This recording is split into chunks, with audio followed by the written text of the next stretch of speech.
The Young King by Oscar Wilde. It was the night before the day fixed for his coronation, and the young King was sitting alone in his beautiful chamber. His courtiers had all taken their leave of him, bowing their heads to the ground according to the ceremonious usage of the day, and had retired to the great hall of the palace to receive a few last lessons from the professor of etiquette, there being some of them who had still quite natural manners, which in a courtier is, I need hardly say, a very grave offence. The lad, for he was only a lad, being but 16 years of age, was not sorry at their departure, and had flung himself back with a deep sigh of relief on the soft cushions of his embroidered couch, lying there, wild-eyed and open-mouthed, like a brown woodland fawn, or some young animal of the forest newly snared by hunters. And indeed it was the hunters who had found him, coming upon him almost by chance, as bare-limbed and pipe in hand he was following the flock of the poor goatherd who had brought him up, and whose son he had always fancied himself to be, the child of the old King's only daughter by a secret marriage with one much beneath her in station, a stranger, some said, who, by the wonderful magic of his lute-playing, had made the young princess love him, while others spoke of an artist from Rimini, to whom the princess had shown much, perhaps too much honour, and who had suddenly disappeared from the city, leaving his work in the cathedral unfinished. He had been, when but a week old, stolen away from his mother's side as she slept, and given into the charge of a common peasant and his wife, who were without children of their own, and lived in a remote part of the forest, more than a day's ride from the town. Grief, or the plague, as the court physician stated, or, as some suggested, a swift Italian poison, administered in a cup of spiced wine, slew, within an hour of her wakening, the white girl who had given him birth, and as the trusty messenger, who bare the child across his saddle-bow, stooped from his weary horse and knocked at the rude door of the goatherd's hut, the body of the princess was being lowered into an open grave that had been dug in a deserted churchyard beyond the city gates, a grave where it was said that another body was also lying, that of a young man of marvellous and foreign beauty, whose hands were tied behind him with a knotted cord, and whose breast was stabbed with many red wounds. Such, at least, was the story that men whispered to each other.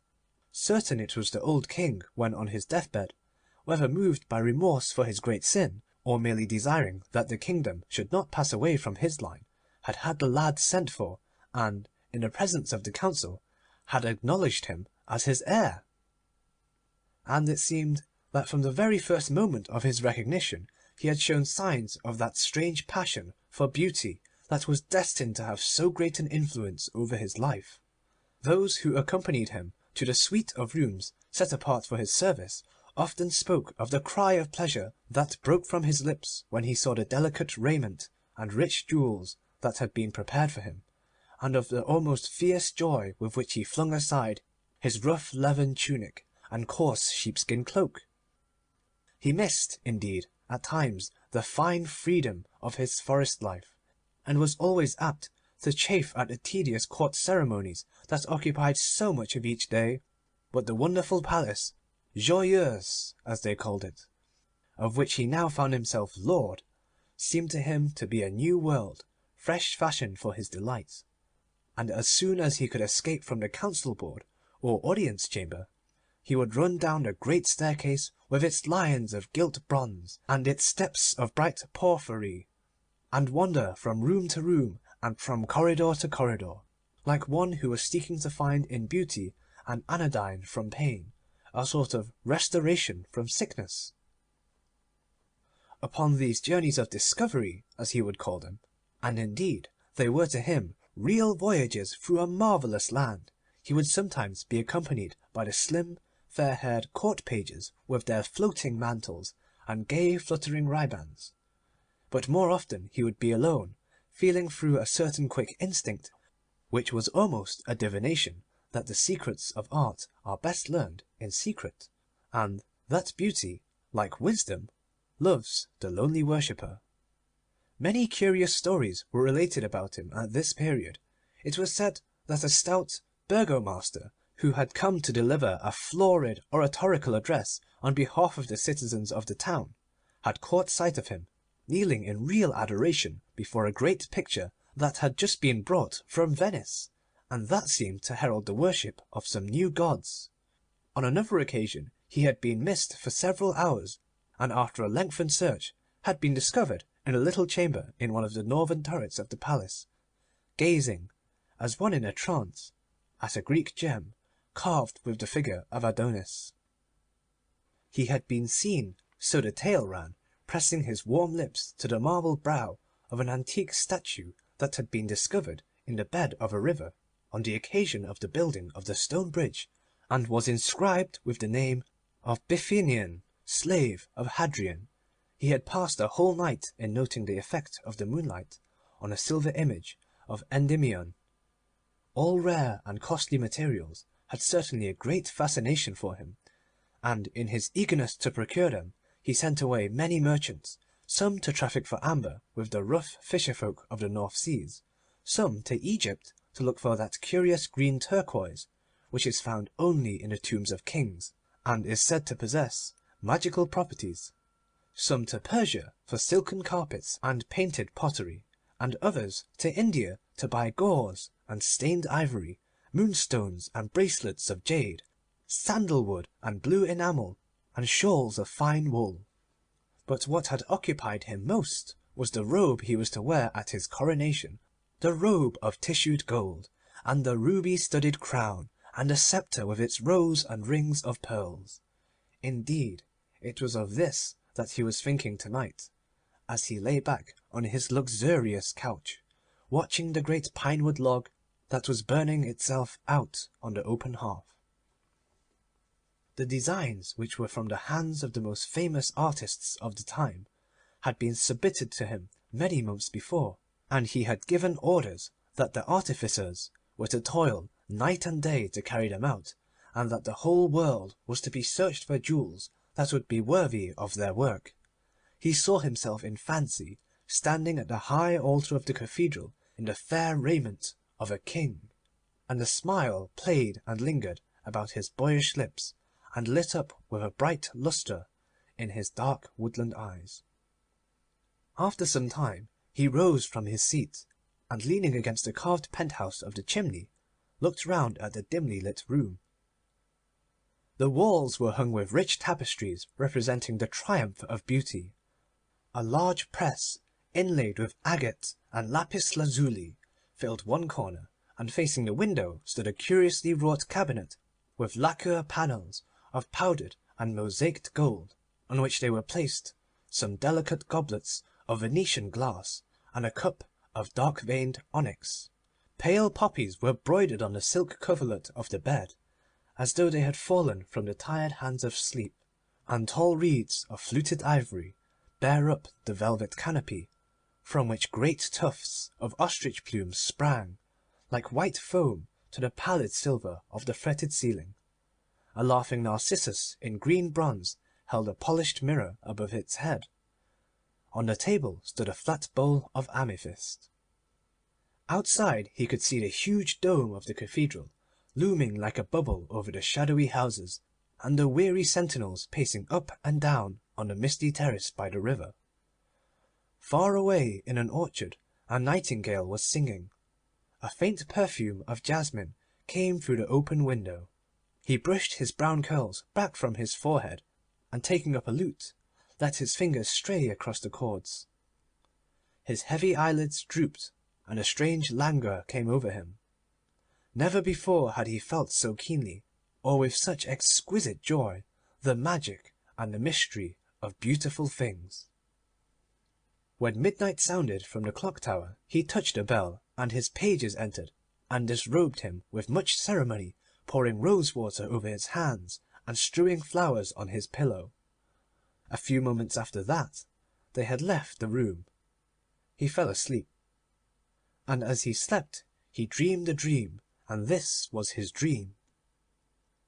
He thought that he was standing in a long, low attic amidst the whir and clatter of many looms. The meagre daylight peered in through the grated windows, and showed him the gaunt figures of the weavers bending over their cases. Pale, sickly-looking children were crouched on the huge cross-beams. As the shuttles dashed through the warp, they lifted up the heavy battens, and when the shuttles stopped, they let the battens fall and pressed the threads together. Their faces were pinched with famine, and their thin hands shook and trembled.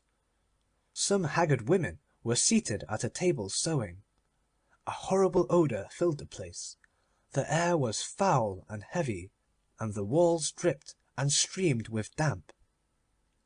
The young king went over to one of the weavers, and stood by him and watched him. And the weaver looked at him angrily and said, "Why art thou watching me? Art thou a spy set on us by his master?" "Who is thy master?" asked the young king. "Our master!" cried the weaver bitterly. "He is a man like myself. Indeed, there is but this difference between us, that he wears fine clothes, while I go in rags, and that while I am weak from hunger, he suffers not a little from overfeeding." "The land is free," said the young king, "and thou art no man's slave." "In war," answered the weaver, "the strong make slaves of the weak, and in peace the rich make slaves of the poor. We must work to live, and they give us such mean wages that we die. We toil for them all day long, and they heap up gold in their coffers, and our children fade away before their time, and the faces of those we love become hard and evil. We tread out the grapes, and another drinks the wine. We sow the corn, and our own board is empty. We have chains, though no eye beholds them, and are slaves, though men call us free." "Is it so with all?" he asked. "It is so with all," answered the weaver, "with the young as well as with the old, with the women as well as with the men, with the little children as well as with those who are stricken in years. The merchants grind us down, and we must needs do their bidding.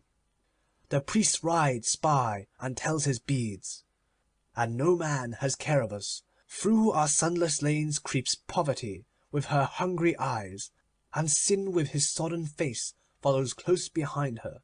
Misery wakes us in the morning, and shame sits with us at night. But what are these things to thee?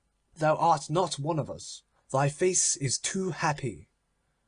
And he turned away scowling, and threw the shuttle across the loom, and the young king saw that it was threaded with a thread of gold.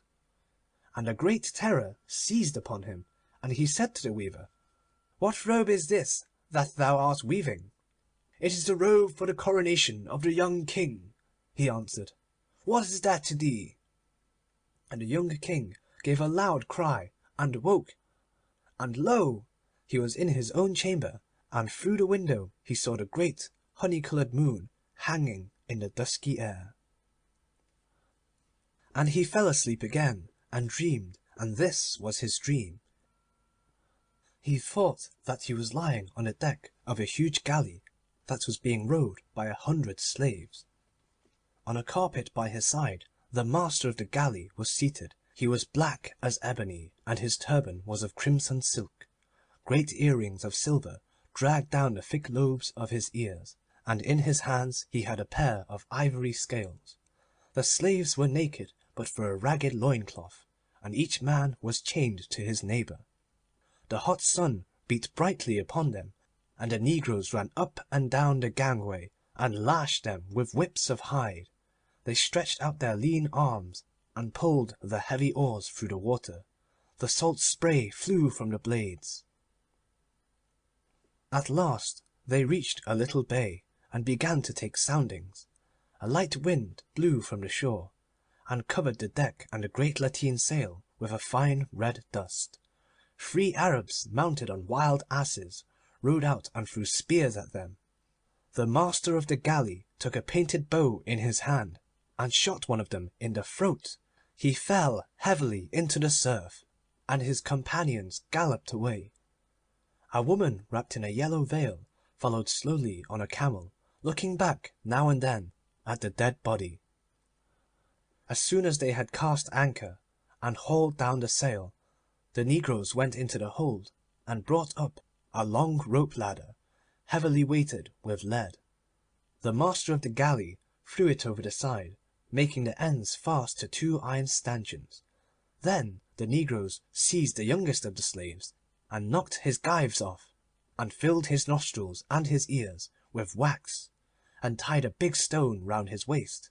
He crept wearily down the ladder, and disappeared into the sea. A few bubbles rose where he sank. Some of the other slaves peered curiously over the side. At the prow of the galley sat a shark charmer, beating monotonously upon a drum. After some time the diver rose up out of the water, and clung panting to the ladder, with a pearl in his right hand. The negroes seized it from him and thrust him back. The slaves fell asleep over their oars. Again and again he came up, and each time that he did so he brought with him a beautiful pearl. The master of the galley weighed them and put them in a little bag of green leather. The young king tried to speak, but his tongue seemed to cleave to the roof of his mouth, and his lips refused to move. The negroes chattered to each other, and began to quarrel over a string of bright beads. 2 cranes flew round and round the vessel. Then the diver came up for the last time, and the pearl that he brought with him was fairer than all the pearls of Ormuz, for it was shaped like the full moon and whiter than the morning star. But his face was strangely pale, and as he fell upon the deck the blood gushed from his ears and nostrils. He quivered for a little, and then he was still. The negroes shrugged their shoulders and threw the body overboard, and the master of the galley laughed, and reaching out he took the pearl, and when he saw it he pressed it to his forehead and bowed. "It shall be," he said, "for the sceptre of the young king." And he made a sign to the negroes to draw up the anchor. And when the young king heard this, he gave a great cry and woke, and through the window he saw the long grey fingers of the dawn clutching at the fading stars. And he fell asleep again and dreamed, and this was his dream. He thought that he was wandering through a dim wood, hung with strange fruits, and with beautiful poisonous flowers. The adders hissed at him as he went by, and the bright parrots flew screaming from branch to branch. Huge tortoises lay asleep upon the hot mud. The trees were full of apes and peacocks. On and on he went till he reached the outskirts of the wood, and there he saw an immense multitude of men toiling in the bed of a dried up river. They swarmed up the crag like ants. They dug deep pits in the ground and went down into them. Some of them cleft the rocks with great axes, others grabbed in the sand. They tore up the cactus by its roots and trampled on the scarlet blossoms. They hurried about, calling to each other, and no man was idle. From the darkness of a cavern Death and Avarice watched them, and Death said, "I am weary. Give me a third of them and let me go." But Avarice shook her head. "They are my servants," she answered. And Death said to her, "What hast thou in thy hand?" "I have 3 grains of corn," she answered. "What is that to thee?" "Give me one of them," cried Death, "to plant in my garden. Only one of them, and I will go away." "I will not give thee anything," said Avarice, and she hid her hand in the fold of her raiment. And Death laughed, and took a cup and dipped it into a pool of water, and out of the cup rose Ague. She passed through the great multitude, and a third of them lay dead. A cold mist followed her, and the water snakes ran by her side. And when Avarice saw that a third of the multitude was dead, she beat her breast and wept. She beat her barren bosom and cried aloud. "Thou hast slain a third of my servants," she cried. "Get thee gone. There is war in the mountains of Tartary, and the kings of each side are calling to thee. The Afghans have slain the black ox, and are marching to battle. They have beaten upon their shields with their spears, and have put on their helmets of iron. What is my valley to thee, that thou shouldst tarry in it? Get thee gone, and come here no more." "Nay," answered Death, but till thou hast given me a grain of corn, I will not go." But Avarice shut her hand and clenched her teeth. "I will not give thee anything," she muttered. And Death laughed, and took up a black stone, and threw it into the forest, and out of a thicket of wild hemlock came Fever in a robe of flame. She passed through the multitude, and touched them, and each man that she touched died. The grass withered beneath her feet as she walked, and Avarice shuddered, and put ashes on her head. "Thou art cruel," she cried, "thou art cruel. There is famine in the walled cities of India, and the cisterns of Samarcand have run dry. There is famine in the walled cities of Egypt, and the locusts have come up from the desert. The Nile has not overflowed its banks, and the priests have cursed Isis and Osiris. Get thee gone to those who need thee, and leave me my servants." "Nay," answered Death, "but till thou hast given me a grain of corn, I will not go." "I will not give thee anything," said Avarice. And Death laughed again, and he whistled through his fingers, and a woman came flying through the air. Plague was written upon her forehead, and a crowd of lean vultures wheeled round her. She covered the valley with her wings, and no man was left alive. And Avarice fled, shrieking, through the forest, and Death leaped upon his red horse and galloped away, and his galloping was faster than the wind. And out of the slime at the bottom of the valley crept dragons and horrible things with scales, and the jackals came trotting along the sand, sniffing up the air with their nostrils. And the young king wept and said, "Who are these men, and for what were they seeking?" "For rubies for a king's crown," answered one who stood beside him. And the young king started, and turning round he saw a man habited as a pilgrim, and holding in his hand a mirror of silver. And he grew pale, and said, "For what king?" And the pilgrim answered, "Look in this mirror, and thou shalt see him."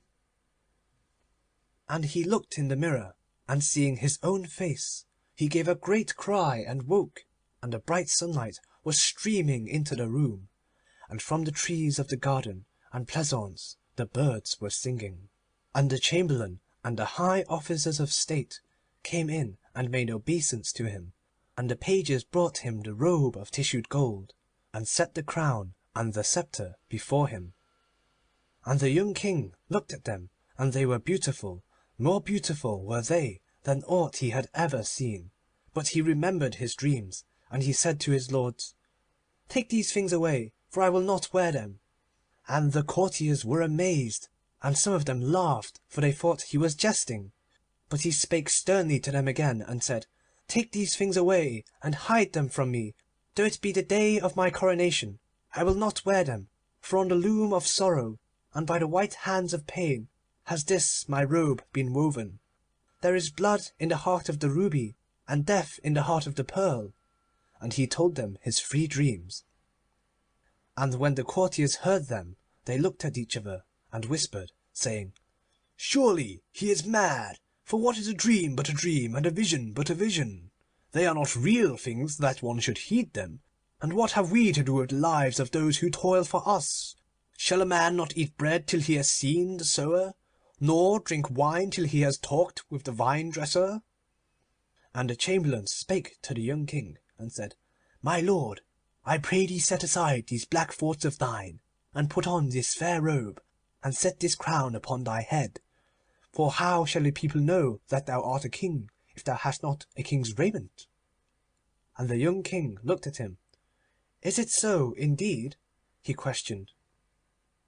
"Will they not know me for a king if I have not a king's raiment?"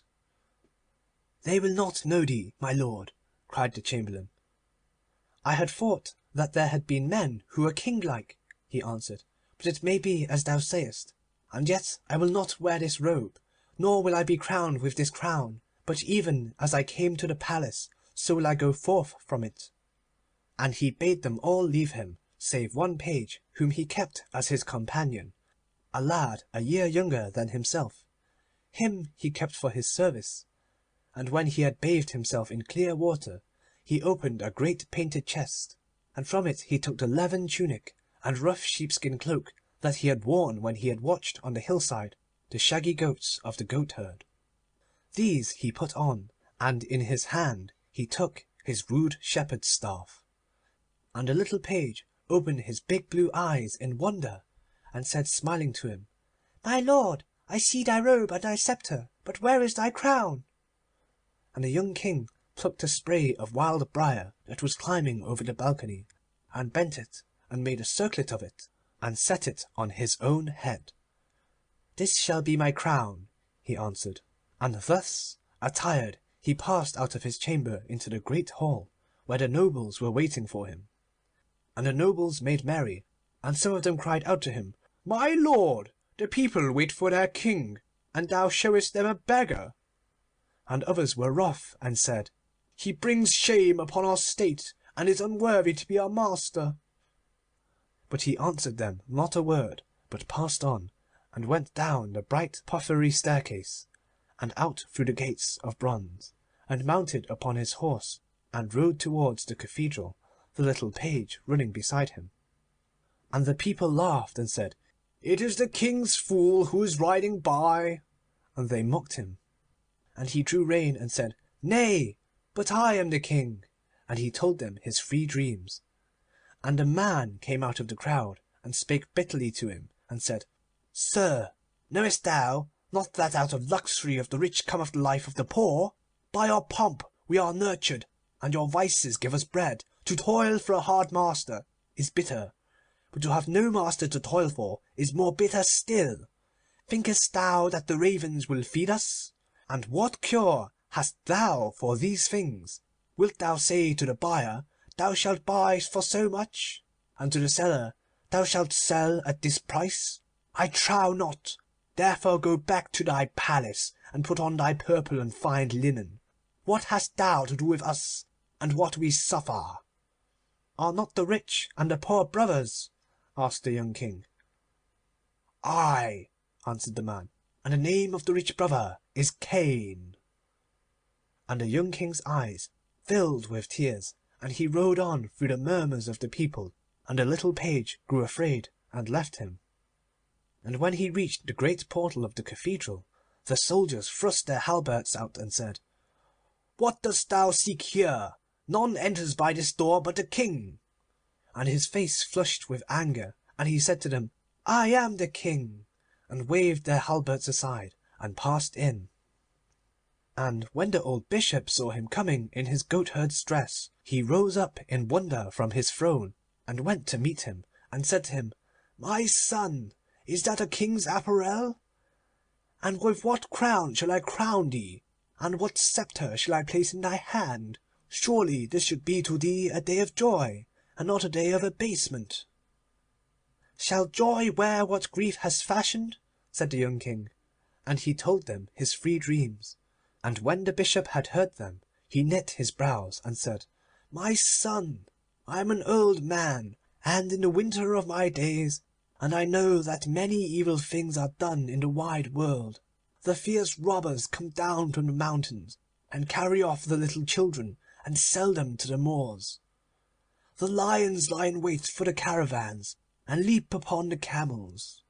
The wild boar roots up the corn in the valley, and the foxes gnaw the vines upon the hill. The pirates lay waste the sea-coast, and burn the ships of the fishermen, and take their nets from them. In the salt marshes live the lepers. They have houses of wattled reeds, and none may come nigh them. The beggars wander through the cities, and eat their food with the dogs. Canst thou make these things not to be? Wilt thou take the leper for thy bedfellow, and set the beggar at thy board? Shall the lion do thy bidding, and the wild boar obey thee? Is not he who made misery wiser than thou art? Wherefore I praise thee not for this that thou hast done, but I bid thee ride back to the palace, and make thy face glad, and put on the raiment that beseemeth a king. And with the crown of gold I will crown thee, and the sceptre of pearl will I place in thy hand. And as for thy dreams, think no more of them. The burden of this world is too great for one man to bear, and the world's sorrow too heavy for one heart to suffer." "Sayest thou that in this house?" said the young King, and he strode past the bishop, and climbed up the steps of the altar, and stood before the image of Christ. He stood before the image of Christ, and on his right hand and on his left were the marvellous vessels of gold, the chalice with the yellow wine, and the vial with the holy oil. He knelt before the image of Christ, and the great candles burned brightly by the jewelled shrine, and the smoke of the incense curled in thin blue wreaths through the dome. He bowed his head in prayer, and the priests in their stiff copes crept away from the altar. And suddenly a wild tumult came from the street outside, and in entered the nobles with drawn swords and nodding plumes, and shields of polished steel.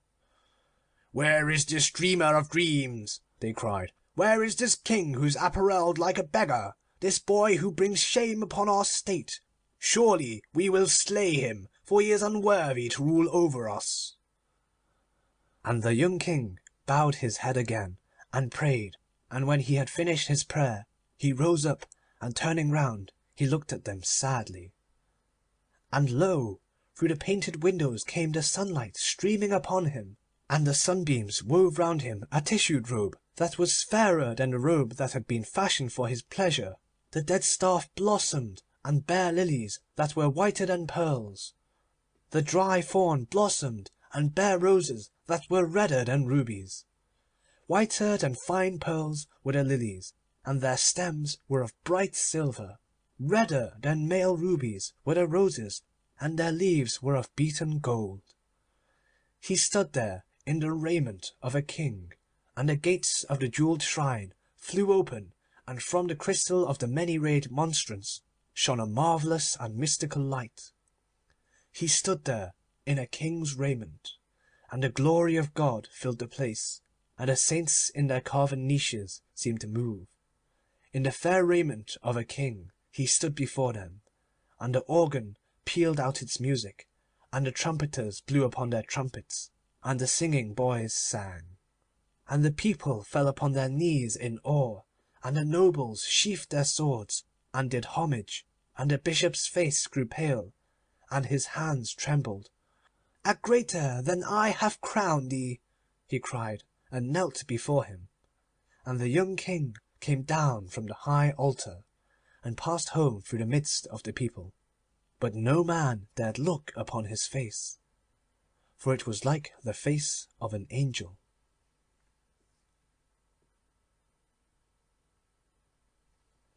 End of The Young King by Oscar Wilde.